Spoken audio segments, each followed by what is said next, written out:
So hello everyone. Thank you for being here for another of these lectures in this course.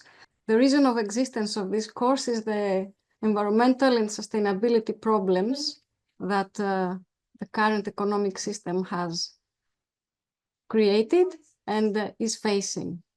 So in this context, we are trying to look for ways, both as consumers and as producers, to be more responsible. So it is a different corporate responsibility, a different CSR course than the usual courses. Because we're talking about consumers as well. And this is very interesting because Dr. Prifti's lecture today is combining, I think, I don't know yet, but I think this lecture is combining the two notions of both corporate and individual responsibility. And we have to see this in the context of resource scarcity, which is the reason of existence of economics. We live in a world which does not have as many resources as we need, but we're using them not optimally. We're not putting them in the best uses that they can have. We're wasting them. We consume in excess of what we should consume. Well, I don't like this should, but this is quite normative. But if we're talking about the future, then scarcity tells us that we have to make some choices. And also we use resources to manage the externalities, the negative effects of our consumption and production patterns. So Dr. Prifti's lecture falls exactly on these topics. Plastic pollution is an externality, a negative externality with grave consequences for the sustainability, not only of the economy, but animals, humans as well. So without further ado, Dr. Prifti can start her lecture, which I'm sure will be amazing. Enjoy. Hello, everyone. Nice to be here. I'm very excited always to be in this course. Let me share my presentation and I'll introduce myself. So why am I here? I'm an environmental chemist at a corporate social responsibility course. So I have a PhD in environmental chemistry. I worked for many years in Hellenic Center for Marine Research, focusing in heavy metal pollution. Then I moved to the Netherlands and I was trained in lifestyle medicine and health coaching. Today I serve as a coordinator of environmental and planetary health special interest group for the European Lifestyle Medicine Organization. So my work is actually building bridges among different disciplines that I strongly believe that they should cooperate much more. Today, the three different disciplines that I'm gonna try to connect is environmental sciences, healthcare, and economics. So the title of this presentation is Plastic Pollution and Corporate Responsibility. And we are gonna see if giants companies like Unilever, Unilever will be our study case, if they can be part of the solution and how can they do it and what is the consumer responsibility here, our own responsibility in this effort. So I'm going to start with some numbers around plastic pollution. Today, we know that the production of plastics has increased about 230 times since 1950s. We have around 413.8 million tons in 2023, And according to UN, 2024 exceeded 500 million tons of production of plastics. Globally, 49% of plastics that are produced end up in landfilling. So we bury this plastic because most of it we cannot handle it any other way. The incineration, the burning of this waste is being increasing throughout the world, especially in European Union. It grew from 14.5 to 37.7 from 2000 to 2019. So we have more and more burning of the plastic waste. And we will talk about it later, how clever idea this is in countries that we have a very high corruption problem. 22% of this production is mismanaged. What does this mean? It means it actually ends up in the environment, it ends to our seas, to our oceans.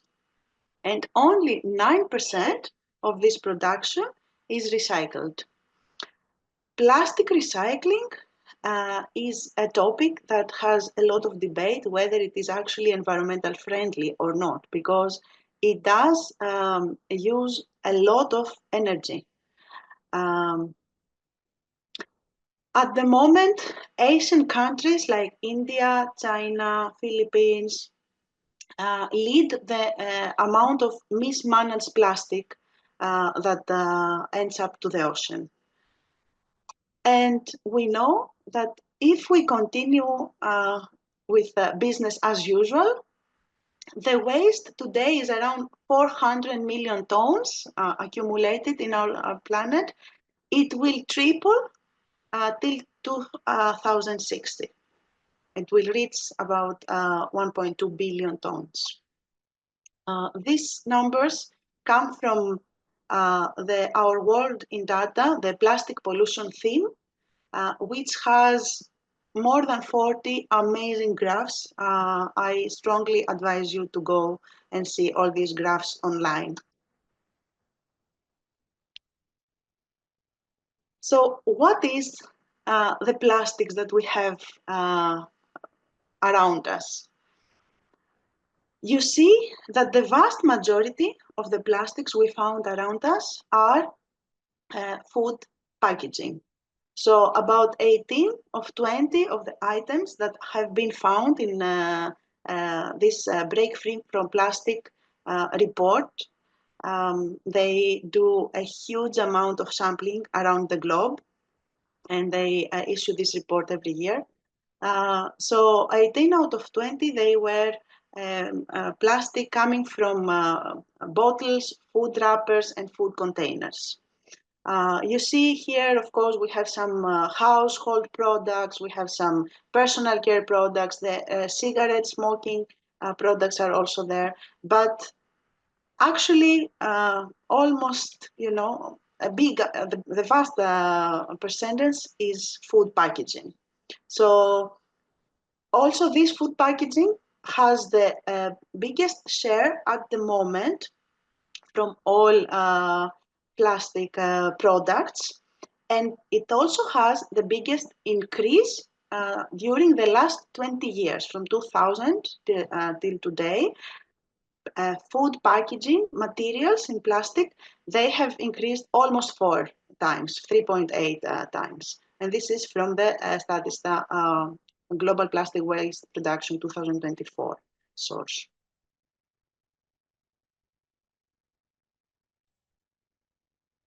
All this plastic around us, what does it do to our Earth?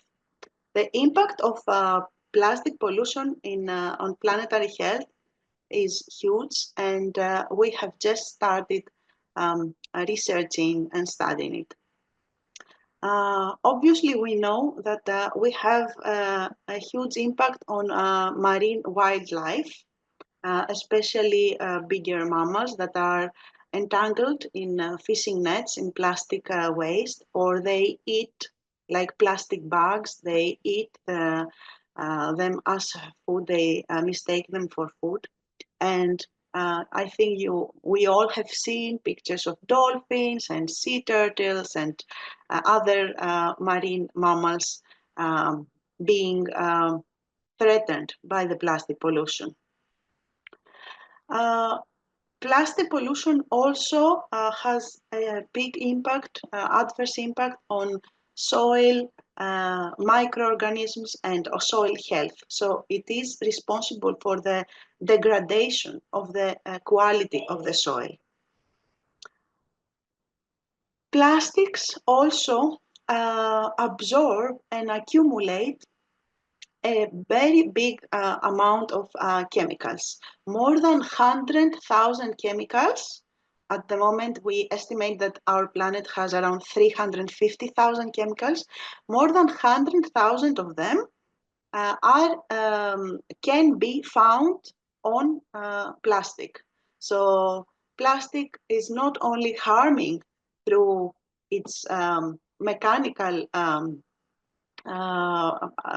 abilities, properties, but also because it is an absorption material for toxic chemicals. This is why plastic pollution creates significant water pollution.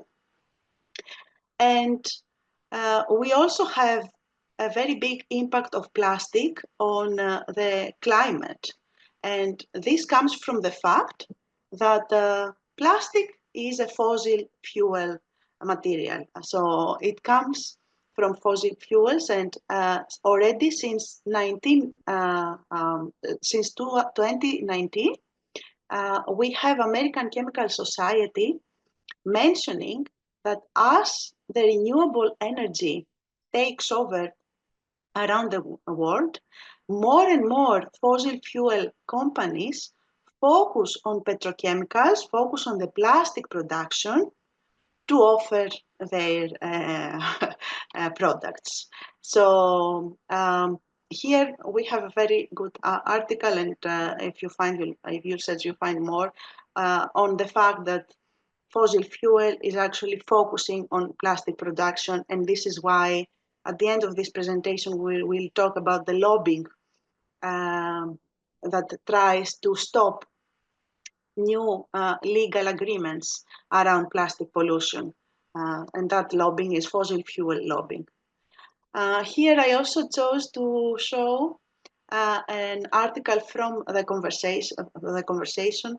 If you search on YouTube hermit crabs, you will find amazing videos on how these crabs choose plastic waste to create their homes. And a paper that just was published a few days ago showed that microplastics and nanoplastics could be hindering photosynthesis, could be reducing the ability of plants to photosynthesize, and that actually leads to much like around 10 to 15% of reduction of the production of the plants, which you understand it could lead to a very big problem of food security.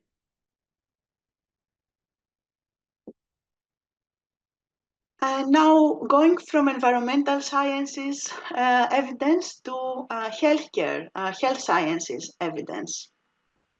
The plastic pollution has a huge impact on human health. Tiny particles of plastics, micro and nanoplastics, you can find them in the literature as MNPs, have been found inside our bloodstream, inside our brains, and inside our the placenta. So these particles have been able to cross biological barriers that we could never have imagined that they can cross. And this is why today they are studied for endocrine disruption, for neurotoxicity, for neurodevelopmental effects, for chronic inflammation, which is the root cause for so many health problems, and they are also being related with higher infertility rates. So at the moment, and for the last 10 years, I would say that the impact of micro nanoplastics research on human health is booming, and I'm sure in the next few years we'll see a lot more. And since we took a step on environmental sciences, and then we took a step on healthcare, health sciences, now let's go to economics, which we should focus on that course, right? These are three different graphs from 2020, the side ones, and from 2023 that position Unilever in the top 5, top 6 producers and polluters of plastic worldwide. So here we have pieces of plastic that was found. You see Unilever was 4th. Coca-Cola, by the way, is number 1 to every report.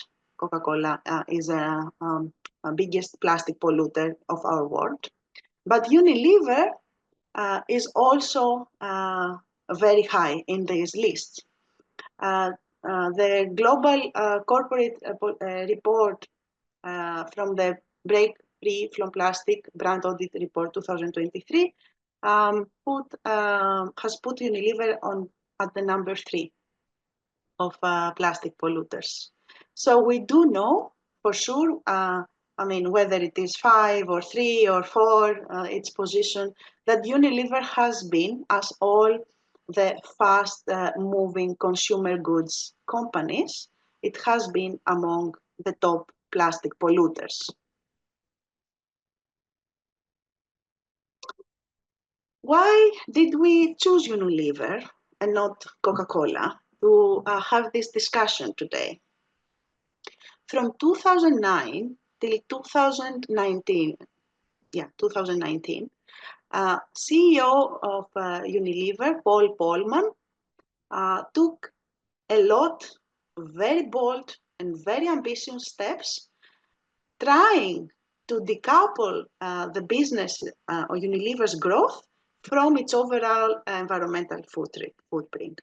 So he started he was a visionary, started believing on the dream that we can have a giant company that is not polluting the environment as it was at that moment.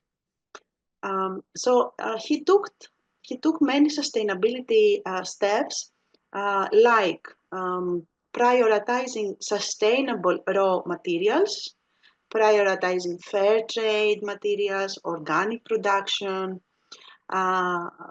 He put a lot of diversity, equity, and inclusion policies in the company. Some effect of these steps was the fact that since 2019 till 2024, Unilever had about 23% reduction in the virgin plastic that it was using for its products. Unilever was the first company that created a lot of refill stations, like the picture that I'm having you here, that you could go with your bottle and refill it from a refill point. And also dilute at home products. So it tried to create much more concentrated products that you can dilute at home, so you can have much less plastic production. It also had major financial investments in packaging research and development, and also in plant-based food. This was a decade of huge sustainability efforts. And here we go to a few months ago. Just on April of 2024, there was a very big announcement that Unilever will scale back its environmental and social pledges.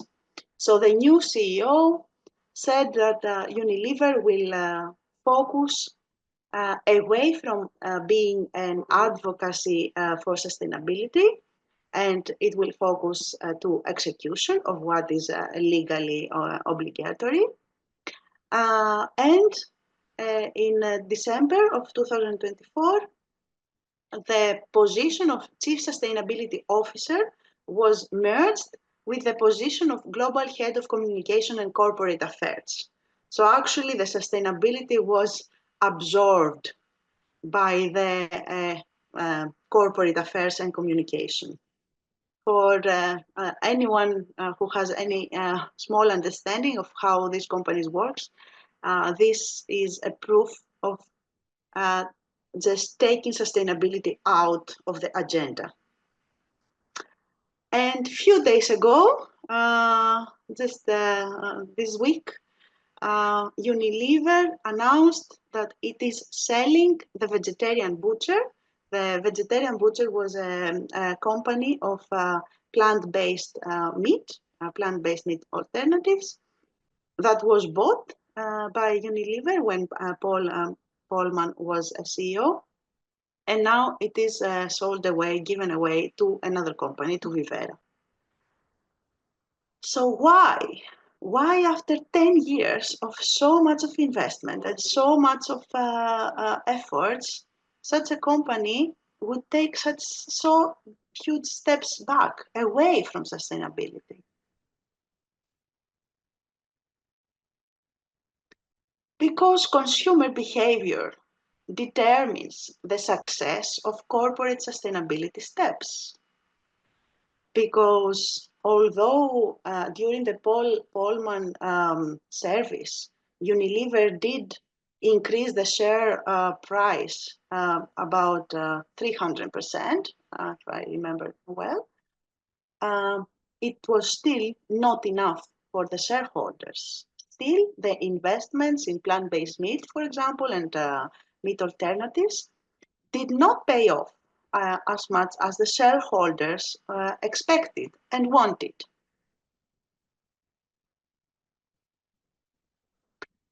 Here is a survey from the, I think, Eat Food, a Consumer Observatory, on what European consumers want more when they decide to buy a product, a food item. You see that 51% of the consumers prioritize their health. 12% prioritize price, the affordability of that item. And only 9%, the ones who can afford it, I would say, prioritize sustainability of a food item. So this survey and many more clearly show us that sustainability is not a very hot topic for consumers. And here is where the suggestion of environmental health, the topic where I'm more involved in and more passionate about, comes to the corporate responsibility messaging. When we talk about environmental health, we actually talk about how environmental exposures, toxic exposures, affect human health. So environmental health is an anthropocentric approach. And I suggest here that since we do see that consumers care more about their health and less about their planet, this should be critical messaging when companies try to change consumer behavior. And another thing here is that For me, being a vegan and a vegan advocate, I am very often accused of why do you talk more about health when you advocate for veganism? And I think that this and the previous slide actually had the answer. I really believe that health is a much more stronger argument.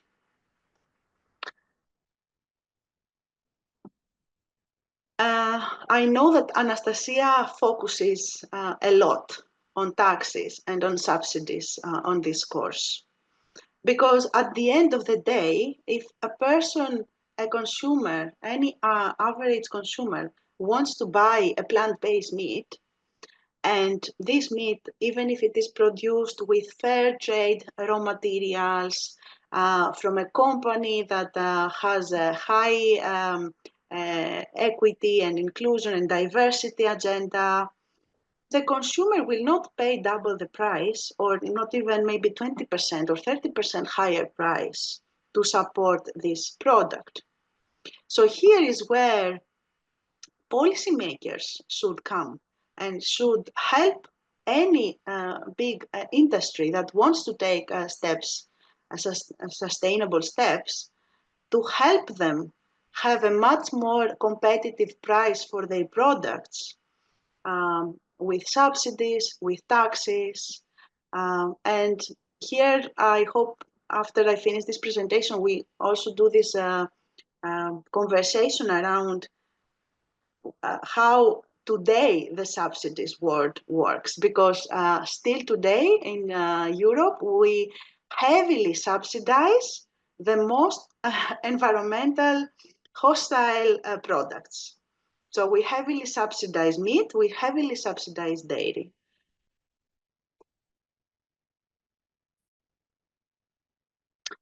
And what about the Corporate Sustainability Reporting Directive? So maybe you have already heard, this is a directive that was adopted in November of 2022 from European Union, and it was enforced in January 2023. So since 2 years now, big companies are legally obliged to have their sustainability steps being reported with a certain way. Obviously, this was a successful step for corporate sustainability in Europe because we have a higher accountability of these companies. We have transparency. It's very easy nowadays to go to their website and download their latest sustainability report. And exactly because we have a public visibility, there is a public pressure. Unfortunately, there is nothing legally enforcing those companies to take more steps because they have to report according to this directive. So it is not making anyone take steps ahead. Any company like Unilever can actually take many steps back to sustainability efforts. And sometimes it could even be used as a greenwashing. As for example, you can have the reporting of certain steps being highlighted and certain steps which are taken back being kind of hidden in the reporting. And going to my last, pre-last slide, I consciously kept the presentation very small because when we build bridges, conversation is much more important than me coming here as if I was an expert and doing a 2 hours presentation. So the last thing I want to say is that hope around plastic pollution is nowhere near that we can see it. In 2022, March 2022, the United Nations Environment Assembly agreed to develop an international legal binding instrument on plastic pollution.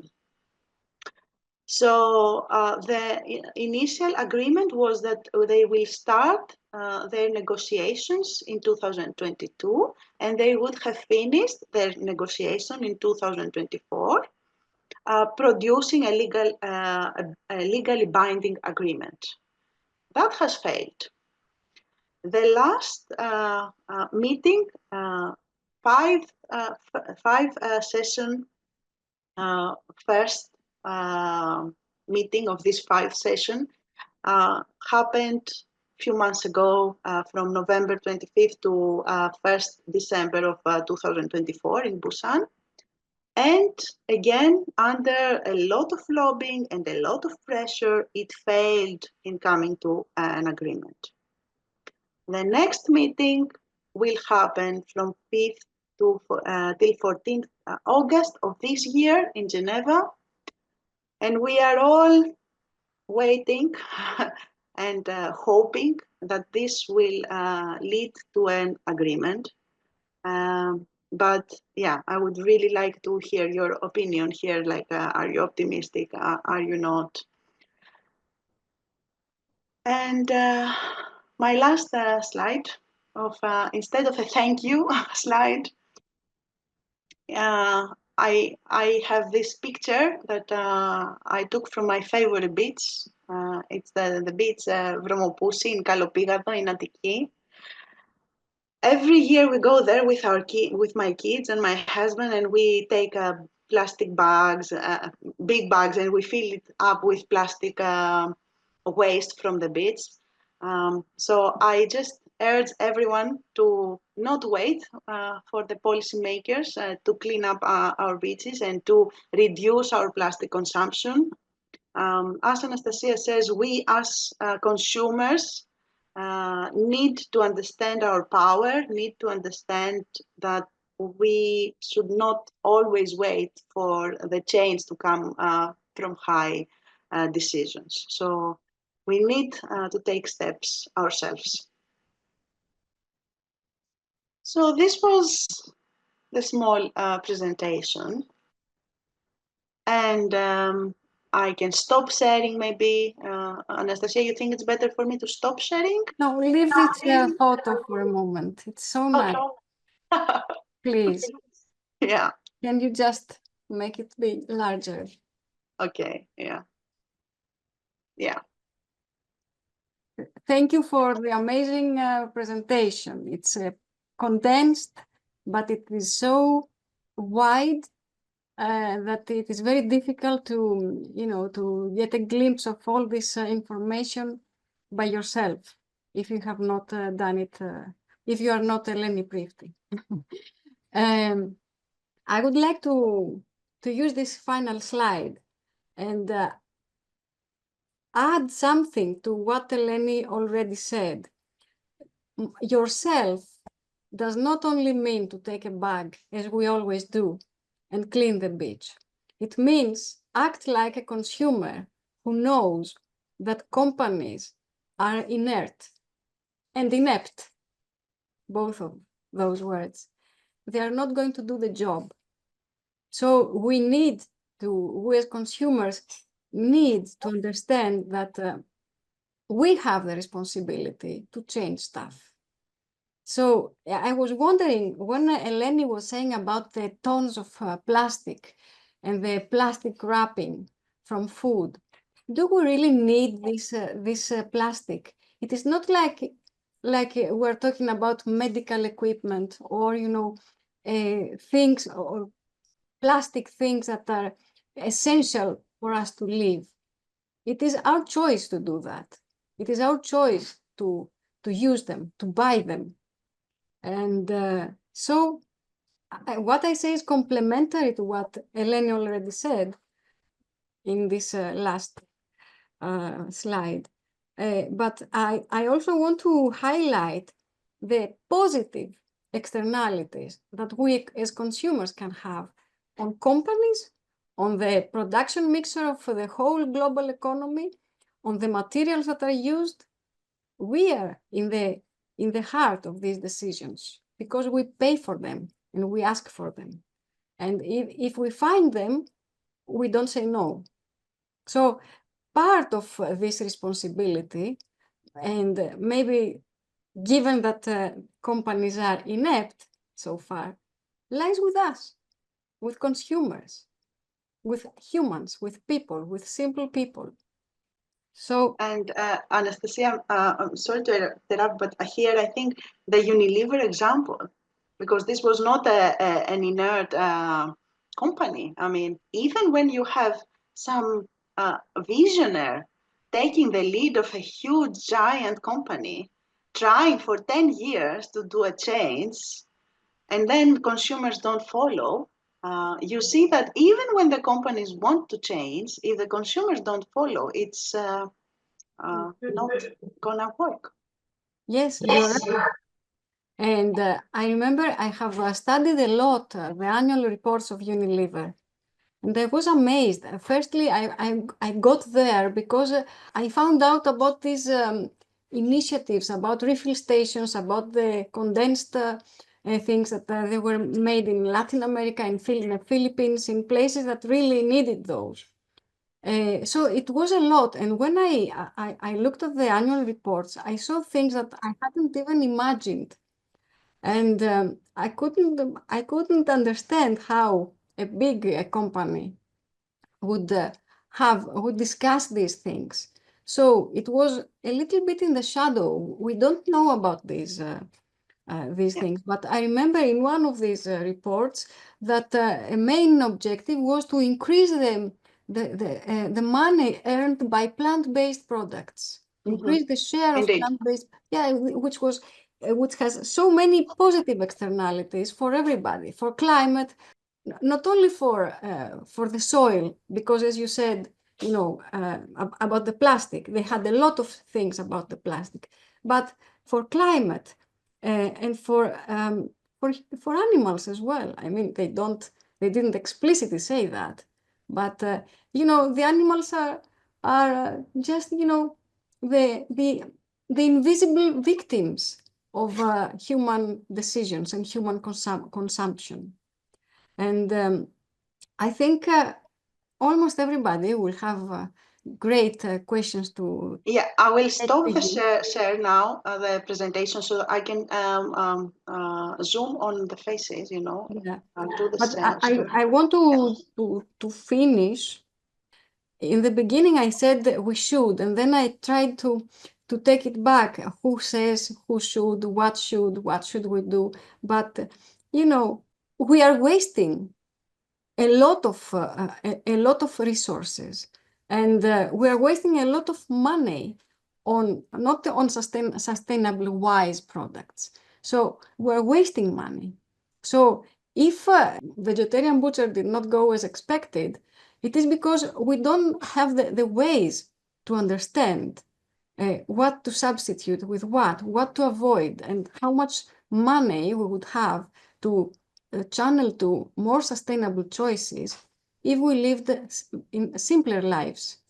I'm just saying it like that, simpler lives. Yeah. And one more thing I want to add here to the discussion, because when I put my title in the presentation, I was wondering if I should put a title that will come in the next few months. A few days ago, I had an agreement with a Belgian medical school, a university, to be a part of their postdoc research, as a postdoc research on medical education, on environmental and planetary health medical education. Through my work on ESS Health Coaching, the company that I have helping people going to more sustainable lifestyles, I have seen that certain players, certain stakeholders, like health professionals, hold a key, like they have such a big power on influencing consumer behavior. So to me, it's very interesting to do this conversation of, okay, why did vegetarian butcher not go as they wanted to go? They hoped or they planned that it would go. And yes, subsidies and pricing is one thing, But then certain players like health professionals who keep, even today, especially in Greece, misinformating and spreading totally outdated information around what is healthy for the consumers and what is not. They also play a huge role. So at my postdoc proposal, I used that. I said that we need to focus on these key players, whether it is educators, whether it is health professionals, academics. For me, being here is so important exactly because I feel that if academics from different disciplines are aware of these umbrella problems, it's problems that affect all of us in different ways. Only with multidisciplinary collaboration and understanding, solutions can be realistic and can be promoted. This is what I really want to say, that it's not all of us having the same influence on consumer behavior.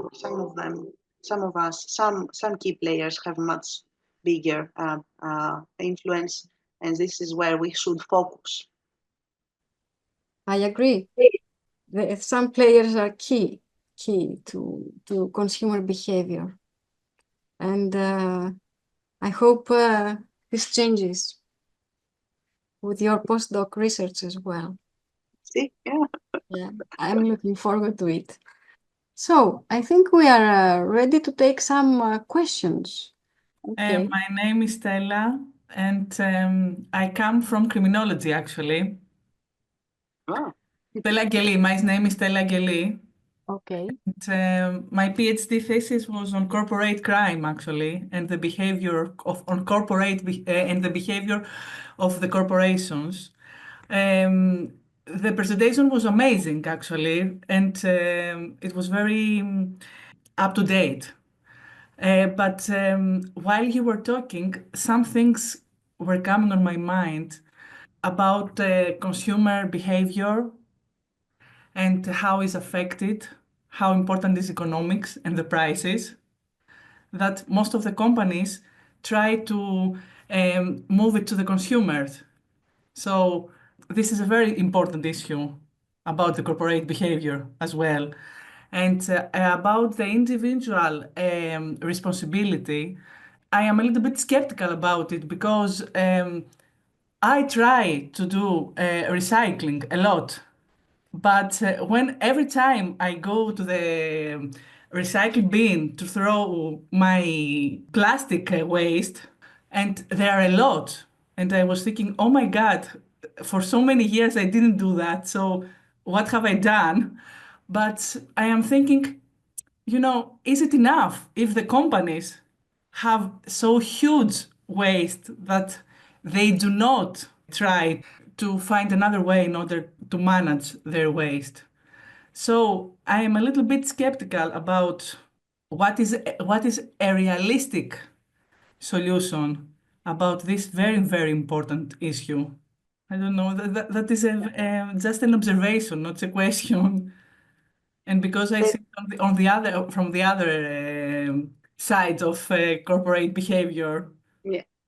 So, Stella, actually, I think your question is amazing to give us a way and give us a bridge to talk about whether the consumer behavior makes any difference if we live in a country where the corruption is so high that you recycle your waste and you don't trust that they will reach a recycling point, a working recycling point. So yesterday when I had to talk with my ex-supervisor, my PhD supervisor, Helen Caperi, who is also listening to us now, we had this discussion about incineration of plastic, and we were like, yeah, I mean, it's you have 400 million tons of waste, so probably burning them in a very good technology that emits with very good filtering, that emits no toxic chemicals probably is the best way of managing this huge amount of waste. But then we talked about what's going on in Volos. So Volos is a city that has some global visibility because of its higher pollution values that are related to an industry there that burns waste as a form of energy. And I totally agree with you that the consumer behavior has the power to societies that consumer can trust, that there is not, a cartel of pricing, so, or that your plastic bottle will actually end up to the recycling. I did mention that recycling as it is itself has a lot of debate from environmentalists. Some scientists say that that recycling is a greenwashing. It's an excuse to consume more plastic because it's very energy demanding at the moment. So, yeah, I totally relate with your points and your worries. Yes, and one last thing, not to conclude the discussion, the role of the state is very important, and its control mechanism. Yeah. This is very important. So maybe there is a relation between state and corporate, and this is the corruption issue and the lobbies you said in your presentation. So it's a very complicated matter. It's not only one stakeholder, it's many stakeholders that play a vital role. Thank you very, very much for the presentation and for the discussion. Thank you, Stella. Thank you very much. I'm glad you liked it. You took something out of it. Stamatina. We can go to Stamatina. People, citizens, of course, are consumers.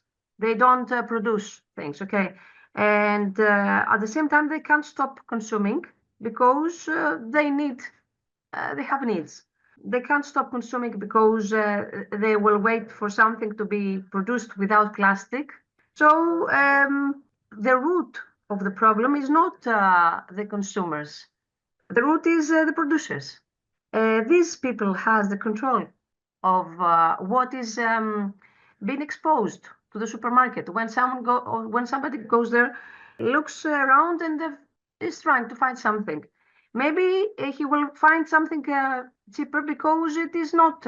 It has plastic inside. Okay, it hasn't the technology required for something better. So his need to buy something and his capacity, economic capacity, on the other hand, leads him to a specific product which may not be good for the environment. On the other hand, we know that there are many manifestations and other groups who are fighting about the environment. But all these efforts have very little effect.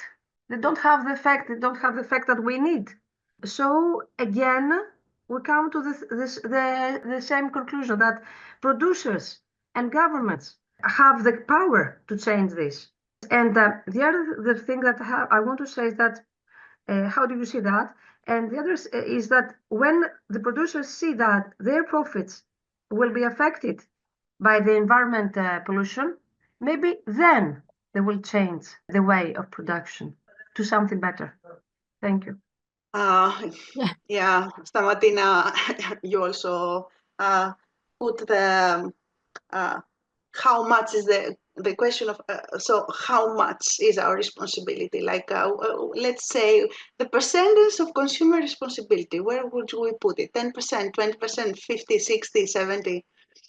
And here is I think very important that we think of the socioeconomic factors that play a huge role in this conversation. When I was creating the presentation, I wanted, as I told you, to keep it short, so I didn't want to put a lot of graphs there. And I did mention that the bigger percentage come from Asian countries. So if we see the total waste production, Then we have China, India, and countries of South Asia creating a very big number of tons of plastic waste. So these are countries of low and middle income. If you see the graphs that show the per capita plastic waste, then Germany and US come first. So to my understanding, if I would want, like, of course, I understand that this is a very, very complex topic, but if I would try to put it in more plain language, I would say that the lower the socioeconomic level you have for citizens, the less responsible they are. Because when you have countries of South Africa not having clean water and offering Coca-Cola to their babies of 6 months old and 1 year old, they are offered Coca-Cola as the safest way of getting some liquids because they don't have safe water. So you cannot accuse the consumers there of using a lot of plastic material and creating a lot of plastic waste because there is obviously not the infrastructure of this plastic waste to be handled, and they will throw it in the river and it will end up in the ocean. But when we talk about German citizens and US citizens that have been, taught to prioritize their lifestyles in a way that, okay, I can stop adding any effort to cooking and I will get everything out of a plastic ready-made meal, then the consumers who could afford a more environmental friendly approach, they do have a big responsibility of not choosing that. So I believe that when we talk about individual responsibility, we have to see where each of the consumer group come from socioeconomically. We have a question from Despina. You will be second from now because I had the request via comments. Theodora wants to ask something, but before Theodora talks, I would like to bring a piece of data in this conversation.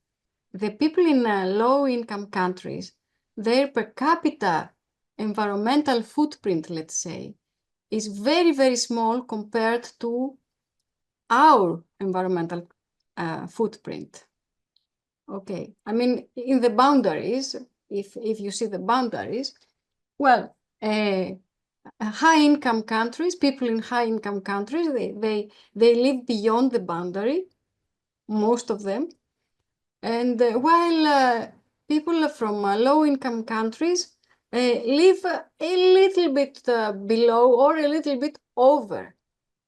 This means that we don't yet have the technology to combat this problem, because even people with very low incomes are very close to the boundary, and some of them in the a bit richer countries, they are over some boundaries.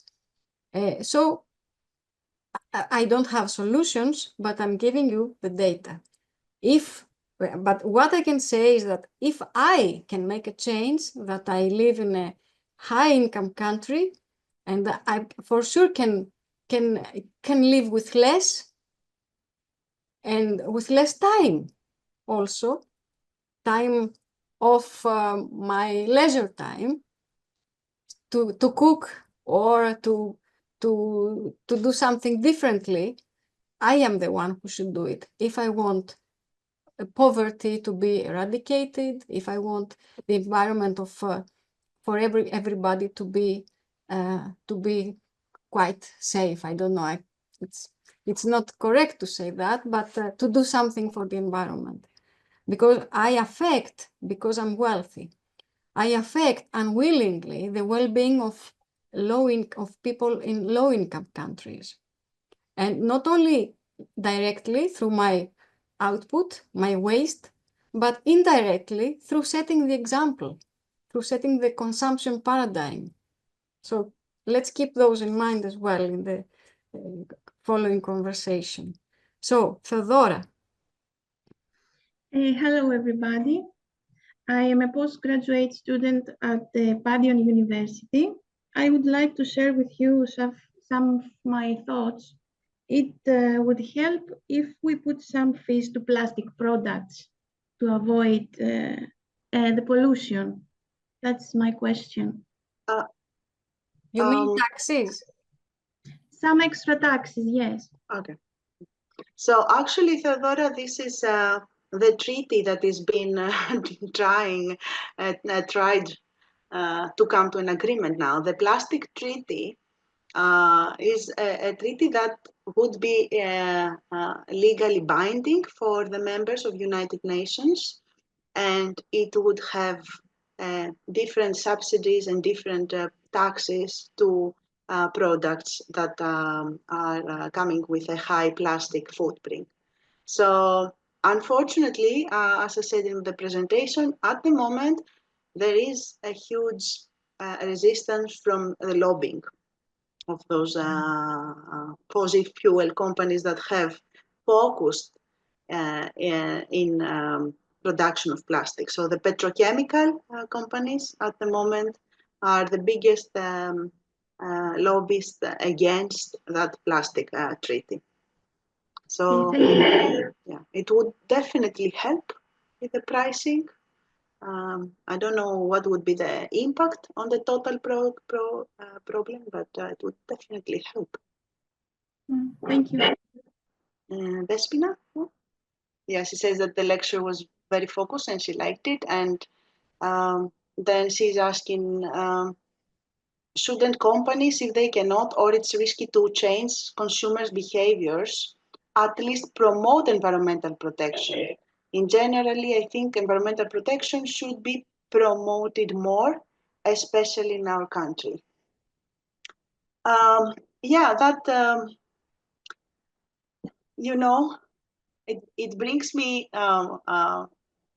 in my mind this conversation that we had with Anastasia in previous lectures, saying that, oh, some companies think that the corporate responsibility is planting trees, while their production agenda is harming the planet in much bigger ways. You know, I think the problem here is that the promotion of environmental protection can be so easily done on words and not on actions. So many companies, they have these sustainability projects where they may inform customers, or they may support financially, as give, you know, small peanut amount of money here and there to actually greenwash their public image, you know. So I think that unfortunately this is what comes as a most common agenda, and that's why Unilever, as I said to the presentation, they combined the sustainability corporate chief position with the public image, the communication with the public and the corporate affairs. So it is a proof of how they will think of sustainability from now on if they're not legally enforced to follow the steps that they used to do. Unfortunately, I believe that even if we continue to promote on words environmental protection, in Greece, we may all say, oh, LKF should do a lot of research, but if they don't have a ship to go out and do their research, as we discussed in the beginning, then it's just words. But it's interesting. I would like to add something for pondering about on it. Consider Coca-Cola Company. Okay. Let's suppose that given that consumers do not want to change their preferences, they decide independently that they are going to do something good, to reduce the plastic, to change the packaging, to change a lot of stuff so that they create less waste. What do you expect? Do you expect that the profits will go up? I mean, the competition in this, in the real world, in this world, is very, very strong. So being environmentally friendly, let's say, costs money. It costs profits that you are going to lose.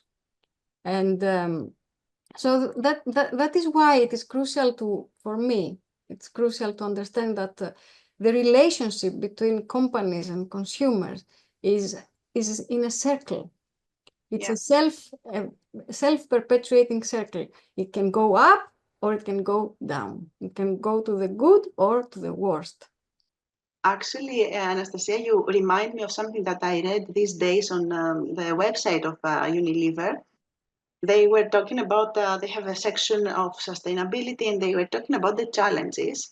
And of course, consumer behavior, the consumer buying the products that are more sustainable or with a lower footprint is there.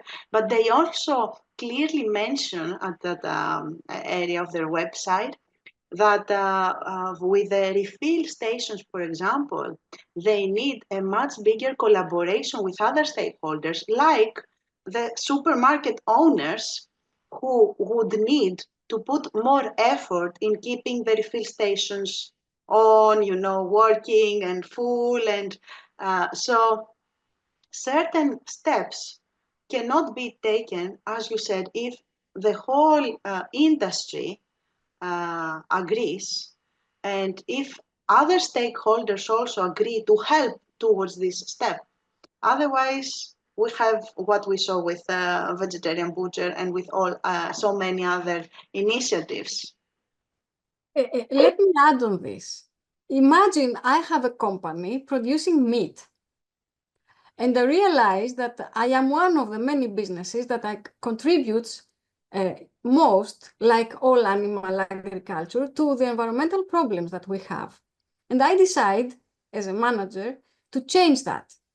I decide to produce something else. I decide to produce yogurt from plant milks, or burgers from beans, from lentils. Will I be successful? Will you all come and buy from me? I don't think so. That's what happened to the vegetarian butcher company. So it takes two to tango. Yeah. And 3 and 4, all the stakeholders, governments, policymakers. And also, you mentioned the stakeholders of Unilever. Well, this has to do with how accustomed we are to growth. We want to grow our profits. We want to grow, to go to a bigger thing, to do something better and better and better, which is not essentially better, but quantitatively better, not qualitatively better, in my opinion. So in the same way, shareholders want more profits. And we have to wonder collectively, what is a fair profit for shareholders? Because they are the ones who essentially decide whether the environment and the planet will be a healthy planet, if it is about big business. So a lot of questions, very few answers. Who is next? Yeah, actually this discussion is only about questions, I think. Ileana. I am also a postgraduate student in the Department of Economic and Regional Development at Padua University. Thank you. It was a very engaging and insightful presentation. I didn't know that burning plastics could be a solution, and I got really excited about it. It seems to me is the best method But maybe you had mentioned it, I didn't catch it. Are there any negative environmental consequences from this process? I think you something tell, but I didn't understand it, I think. Yeah. Thank you. Yes, Iliana. So what I mentioned is that at the moment we have around 20%, 22% of incineration. This is how we call the Yes. burning of waste. So this process can be done with very high technology, best available techniques. And it can be done with a way that makes sure that we don't have emission of very harmful chemicals like dioxins and PFAS and heavy metals. Unfortunately, this technology needs to be very closely monitored, very closely. It has to be very modern, updated all the time. Dr. Kaberi told me yesterday that there is such a plant in, I think, Venice, she mentioned, in the city, and they don't have high air pollution issues. Vienna. But Vienna. Thank you. But unfortunately, this process in Volos doesn't work like what it should be working. And we see that at the impact of air pollution, at the measurements of air pollution we have. Another thing about burning plastic, few weeks ago, it's less than a month ago, we had the first study that was published talking about how in the poor countries nowadays they use plastic waste as an open fire source for their cooking and their heating. And that was shocking for me to see. It was the first such study that was published ever. They have so much of plastic waste around them that for certain communities is easier and cheaper, instead of using coal or wood, to actually use this material for them to have some fire. This process is extremely harmful for the environment. So a process where you burn plastic waste on an open fire without, all this technology that I mentioned earlier, creates a lot of dioxins, very high amount of dioxins.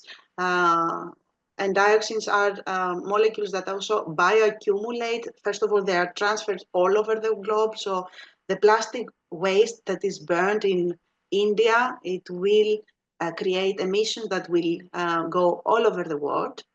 And the dioxin problem, we see it on the food chain. So we see the higher we go to the food chain, we have higher concentrations of dioxins in our meat products and eggs and even the breast milk of women.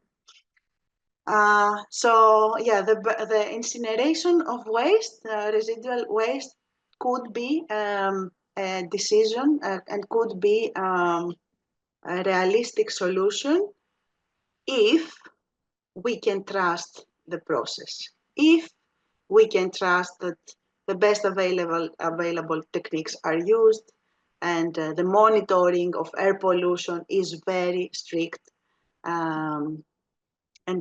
make sure that we don't have emission of toxic chemicals.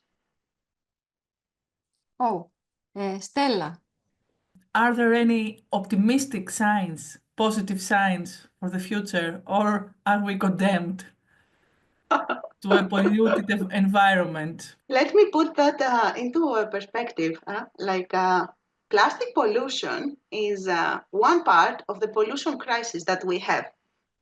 The planetary crisis we are facing at the moment, which in October of 2023, it was also announced to be a global health crisis. So 200 medical journals co-published a paper with the title Triple Planetary crisis is a global health emergency. So this triple planetary crisis consists of three different crises: the pollution crisis, the biodiversity loss, and the climate crisis. So the pollution crisis, one leg of it is the plastic pollution crisis. We have more legs of the pollution crisis, like the PFAS crisis, like endocrine disruptors crisis, like neurotoxic chemicals crisis. So we have many legs, okay? And at the moment, we see no serious steps to none of these crises. There is not even one leg out of all these crises that we have taken serious steps. You see it with the climate crisis. The Paris Agreement aimed for 1.5. We have crossed 1.5, and then we elected Trump, who has brought environmental protection at least 200 years back.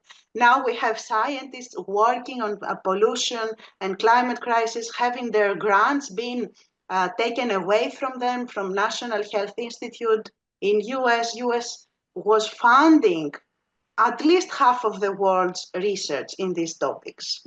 And now all these funds is just taken away.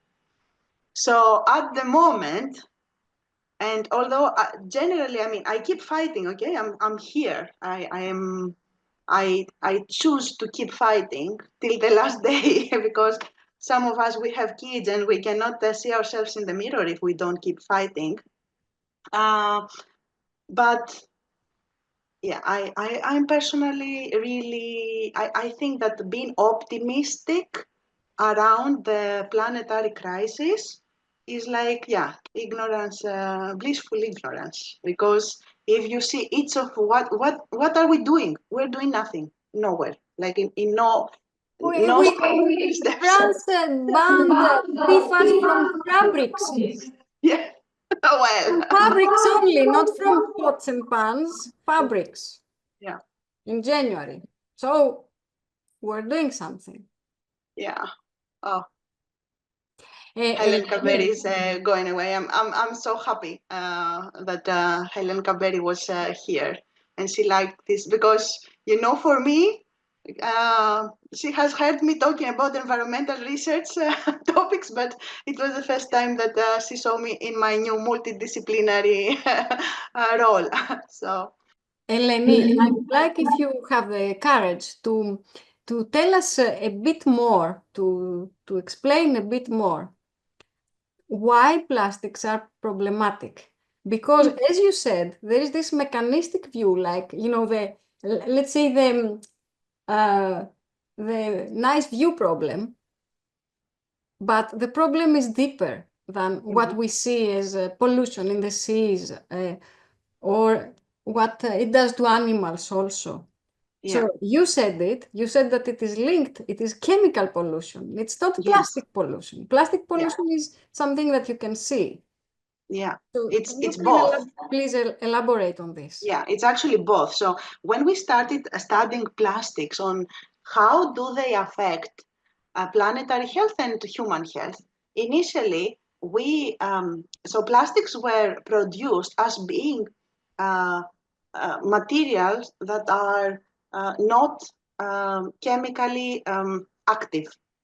So you produce something and it stays in the environment for 500 years. Why? Why doesn't it melt away? Why doesn't it get degraded? Because it's chemically dormant, we would say. So this idea of, oh, this is a very good material. Why is it good? Because it doesn't chemically react with anything. Is the number one property of plastics that made plastics go into every single aspect of our life, from technology to health to food industry, everywhere. So they are durable. They were considered that they are not reacting chemically with other molecules.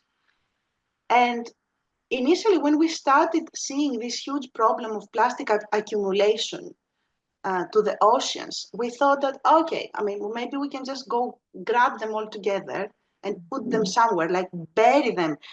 I remember I had even heard solutions like throw them in the space, you know, put them huge with satellites and just throw them in the space. By the way, our space is already extremely cluttered with waste and garbage, but that's probably another lecture. Slowly, when we started seeing that when they degrade, they create these very small particles, we thought that the only way they would harm humans and animals and ecosystems would be by their mechanistic properties. Like, imagine you want to breathe and something closes your nose, okay? So it harms you, but it harms you not with a chemical reaction, but because it blocks your nose. So we thought that plastic would work the same way. Unfortunately, through the last decade, we saw that there are a lot of toxic chemicals that are absorbed into the plastics, microplastics, nanoplastics. We saw these very small particles, especially the nanoplastics, that they are able to penetrate biological membranes. So they are able to penetrate areas of human and other animal bodies that we could never imagine. We would never imagine 5 years before that we would find plastic particles in our brains, increasing the risk of Parkinson and all Alzheimer and all the neurodegenerative diseases. We would never imagine that it would cross the placenta barrier and it would affect the neurodevelopmental factors of humans, of babies. So I think that we haven't seen nothing yet. So when I teach this planetary health, environmental and planetary health chapter at the European Lifestyle Medicine Organization, I start with an iceberg saying that we have 350,000 chemicals out there, and we have studied around 500 of them. It's the same with the plastics. We have a tiny, tiny idea of their effects in ecosystems and in human bodies. And that's why you see almost every month, you have a study that comes out and is like shocking, like, oh, they affect photosynthesis. Wow, who would have imagined? They affect fertility. Wow, who would have imagined? And this is where also I think the sociologists here, they should enter this discussion, because this discussion is dictated till now by environmental scientists. We have health scientists that are not very much, collaborating with the environmental scientists. So we have a problem here of multidisciplinarity. But what I also believe is that social scientists are missing from this discussion, because till now, with whatever new material we are producing, we treat that new material as we treat criminals. We consider new materials innocent till they are proved guilty of something. And we keep pumping new materials. We keep pumping. We have reached this incredible number of 350,000. And with the artificial intelligence, now this production of new materials will be speed up. So I think, yeah, it's a very complex problem of how we see the production, how we see, I mean, you yourself have said that we focus on GDP, but we don't measure GDP, including the externalities. The pollution should be number one. It should actually dictate this discussion. So, and we use GDP to do something for the pollution. We waste GDP for this pollution. We create the pollution, and then we use more resources to do something about this. Yeah. I would like to continue the previous paradigm I gave, the previous example. Do any of you buy coffee on the go? Most of us Yes. do. Yes. I see a lot of people in the class with coffee on the go in a non-reusable container. So imagine that you, next to your work, I have an Everest shop, you know, the Everest coffee shop. And I decide to be responsible and say, I'm no more selling to you unless you have your own coffee mug. What do you predict? Will you come to me? They'll shut down. Or I am Gregory's and I sell food. And I decide to not sell food in my containers, but to sell food in people's containers. So imagine that you want your food on the go, and you have me asking you to prepare in advance before you need it. So will I have a good earnings, how do I say? Will my earnings be big or small? Will I be there in 2 months? Will I be able to pay my rent and my salaries? I think no. I think you agree that consumers are crucial in many respects. Yep. Who wanted to say something? Stella. I agree with you, but you know, there is the issue that Mrs. Prifti talked about the public awareness and about the information that the citizens, that the consumers get. Because a very good example is the plastic straws. They were accused that they are bad for the environment, and the consumers were very reluctant to use them. But a while ago, there were some researches that said that the paper straws are not good as well. So there is the big issue of public awareness on the information, the mass media, how they inform the society. And the last one is the trust that Mrs. Prifti has already said. So it's not, I think that it is not so simple. You're right that the consumer's responsibility is very, very crucial, but it's not so simple because there is the trust is a big issue, and the information that people get from the media, from the campaigns, from this is my point. Yeah, So, totally agree. Totally. I want to give an example. I want to give an example about my traveling. Very often, when I travel with my 2 kids alone in the public, from Netherlands to Greece, I need to take a plane. My bag has a very specific capacity of weight or what, and I'm not able, because of space issues, to carry all our bottled waters with us. We are 4. And maybe I'm not able to carry all my reusable mug for coffee if I want to go to Everest or to Starbucks and get a coffee. So very often the consumer will find a wall, even if they want to be more environmental conscious. It's not always possible. And that's where I totally agree that we cannot throw all the responsibility to the consumer.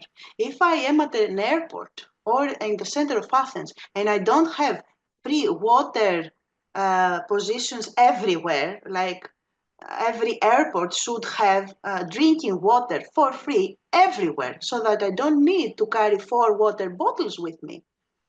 Every air company should offer water if I'm thirsty inside their plane in glass containers, and then take it back and wash it. Exactly. You know, so there is definitely a lot of some discussions try to push all the responsibility to the individual, and that's really wrong. That's unfair, especially when we talk about the vulnerability of socioeconomic and whether anyone can actually afford these steps. What I also want to see here, because Ioanna is saying on the chat, if small actions in raising awareness about environmental responsibility make a difference, okay? If I here want to share a personal experience of me being a mother of 2 children. My son is 9 years old now, he will be 9, and my daughter is 5. And every time we go to this beach, we always try to pick up the trash we see in front of us. We always try to clean the space around us. I think that very small actions have a big impact when they are done by adults in front of the next generation. So we are role models to the next generation of sustainable citizens. And if any person is able to raise a 13-year-old daughter knowing and understanding that putting 15 different of personal care products that all come in a plastic jar on her face is not beauty. I mean, if we try to resist in what the market is teaching us, as role models, these very small changes of our behavior, I believe, can play a very big role when we are teaching with our actions the next generation.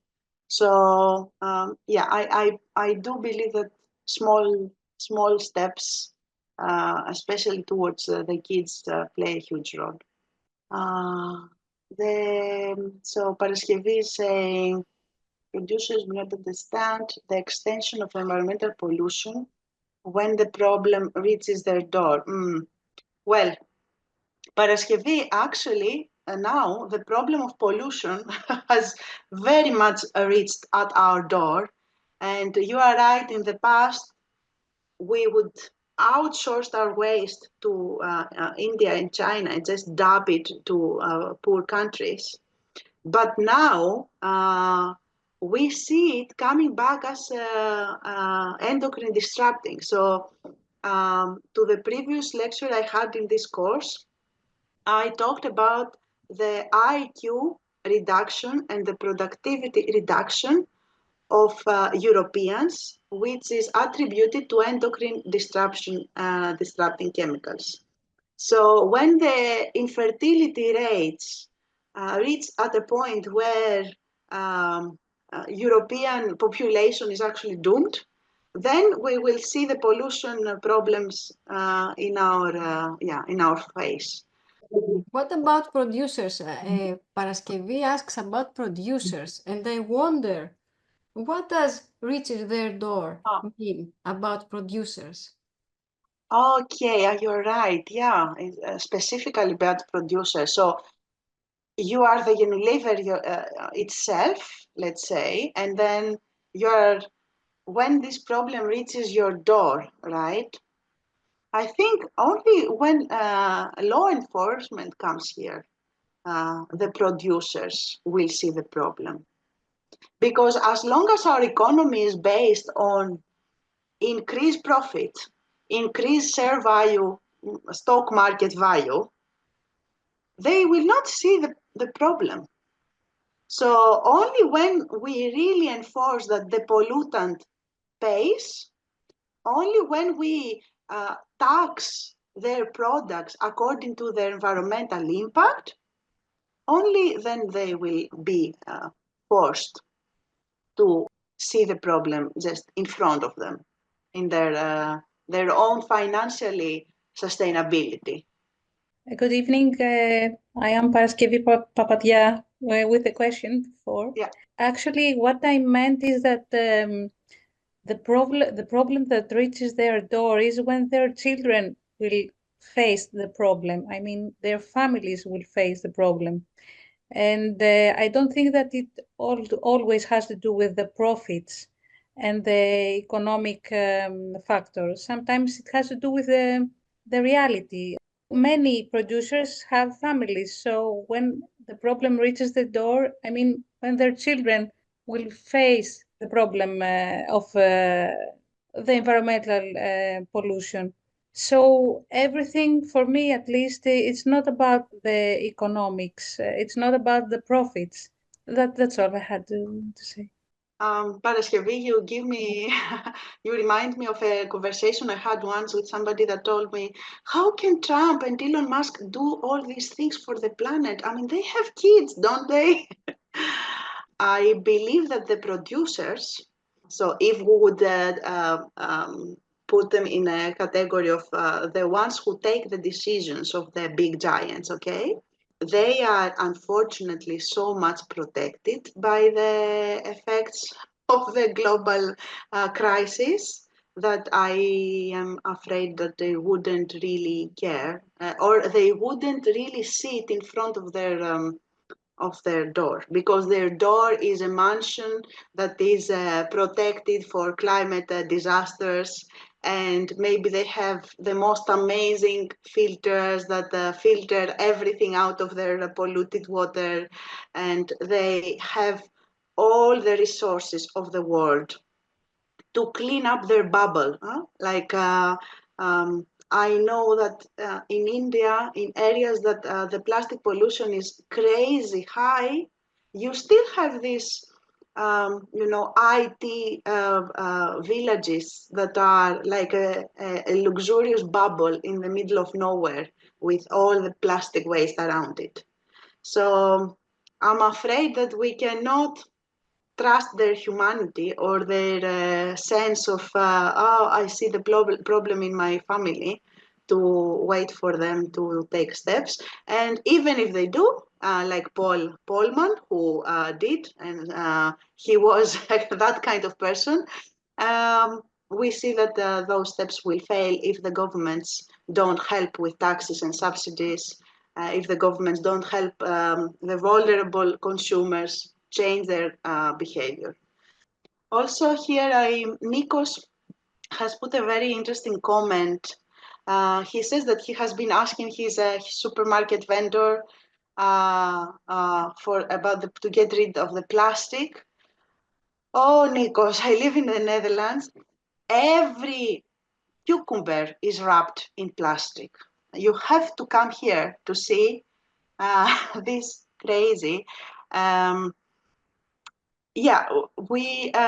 These sanitary reasons are actually excuses. Sometimes they come from very outdated way of looking into products. So, like I have seen, for example, biological cucumbers being wrapped tight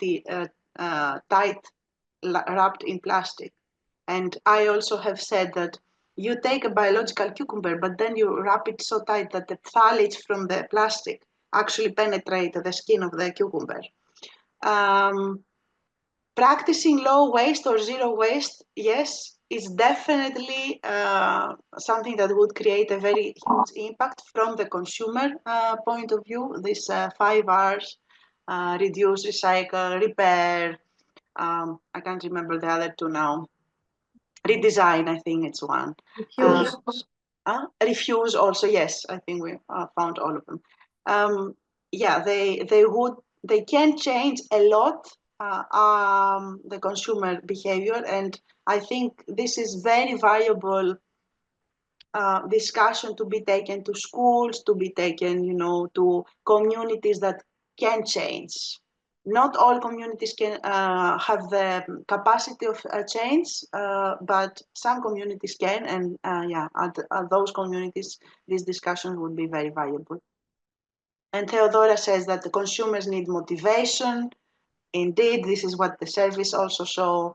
They also need health motivation to know that, if I buy my strawberries in a non-plastic container, they probably have less of contamination with microplastics, so it's better for me to pay for this.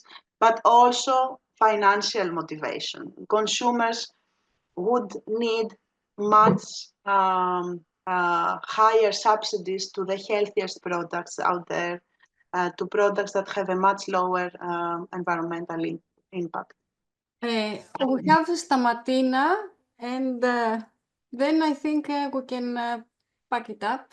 Yes. Martina.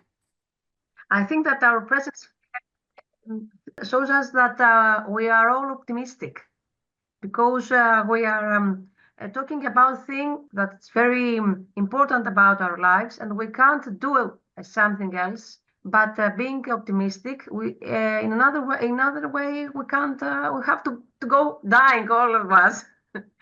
So we don't have any other way to do. Your talk and your presentation, thank you for that, gave me a new idea that we have to create a new trend, ecological trend. And when the society understands that like something very new and very ahead, something very future ahead, then it will accept it to create a new ethics, ecological ethics.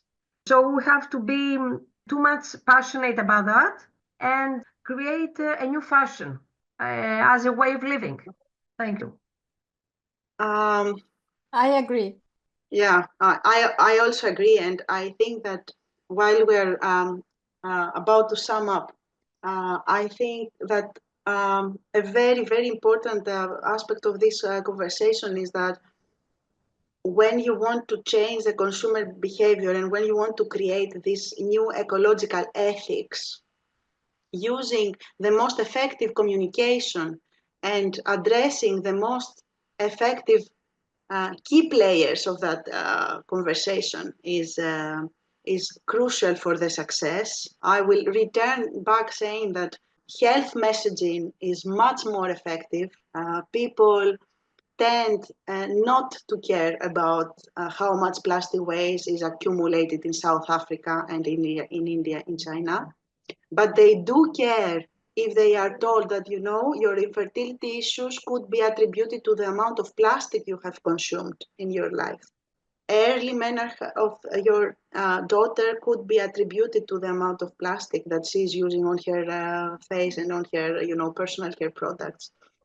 So health messaging, strategically chosen health messaging, environmental health messaging, I think would make these efforts much more effective, and focusing on key players like health professionals. Again, I think it will manifold scale up our efforts. If a doctor goes out and says that, see, these apples cost €2 and they come wrapped in a plastic, but these apples, they cost 2.2, but they come in a plastic bag. Please choose the second one because it makes a difference. Then the consumers would follow. The consumers follow much easier health advice. This is what I would like to leave as a take-at-home message, and obviously the multidisciplinarity of these discussions. Like, no environmental chemist can hold this discussion alone. No health professional can hold this discussion alone. No economic, no social scientists. We have to talk to each other. Eleni, thank you very, very much for this wonderful presentation and the discussion. I'm sure everybody goes home with many ideas and many questions and many ideas and maybe some hope that there are things that can be done. I would like to close this with the words of one commenter, like reaches their door. Who said reaches their door? Mm. We are here now, so it is not an issue of reaching when this will reach our door, but it's also an issue of increase the cognizance, increase the sentience. How can I say that? Towards what is happening in the world as an effect of our choices, and to the degree we could work out some changes, it is worth the effort to do that, because as Eleni said, big business, there is no backyard, no door there to be reached. It will be the last one to be reached. Then the last but one, it's the governments, because the government is going to have a bigger than now health cost, sickness cost, not health cost, sickness cost. And the governments will be faster to respond than businesses, I think. But the first ones who will feel anything bad from this absolutely destructive mixture of global production, which becomes consumption, is the poorest people. And then the less poor. So it's people. So every time we find it difficult to even think about a change, maybe we should think about that. If we want to give some money to a charity, this might be better spent if we remove it from, from the profit of companies that are the worst polluters. Who is the worst, I don't know, but we're working on it. Everybody here, I think. So thank you very much once again. Thank you very much. If anyone has any more questions or remarks or something you think at night and you want to tell me, I am always available through LinkedIn also. You can find me there and send me an invitation to connect. So thank you very much.